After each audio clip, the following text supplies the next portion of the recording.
In a most accessible article in the November 10, 2014 Christian Science Monitor, author Henry Gass reviewed a fresh examination of wealth inequality, comparing 1929 America to today. Here are selections of Gass's writing. In the late 1920s, the top 10% of Americans possessed 84% of the country's wealth.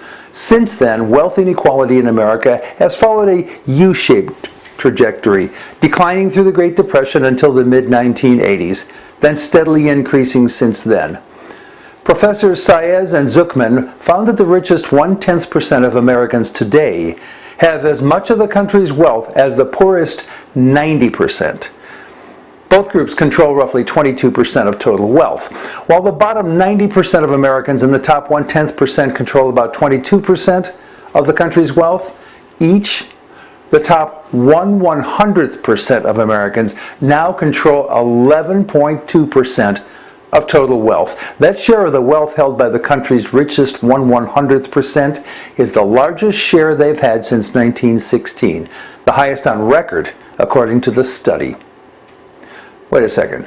The study's authors said that wealth inequality in America has followed a U-shaped trajectory, declining through the Great Depression until the mid-1980s and steadily increasing since then. What do you suppose happened in the 1980s to cause that shift? Could it be trickle-down economics that really only trickles up?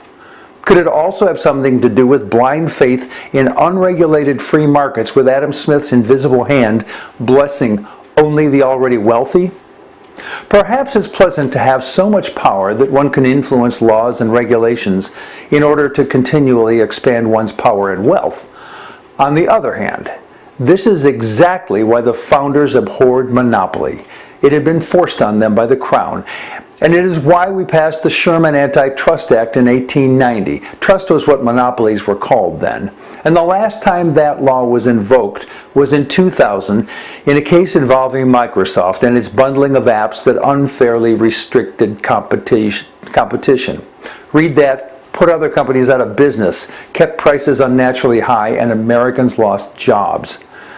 The time it was invoked before that was before Reagan was elected. He refused to use the act, and that hands-off approach and the absolute faith in the market has led to the enormous roll-up of companies in industry after industry, with the result that competition is severely limited and prices escalate and wealth continues to concentrate in the hands of a very few Americans. For example, we used to have 7 major air carriers in the U.S. Due to mergers, we now have only 3. American Airlines just completed the purchase of U.S. Air, claiming that doing so would have no adverse effect on competition. But it is reported that they will be devaluing their frequent flyer program in the second half of 2016. And in a January 29, 2016 conference call, American Airlines CEO Doug Parker explained how American will be increasing revenues by charging more for things like room for your knees and things that they haven't charged for before. That is to say, now that they own a former competitor, prices are going up.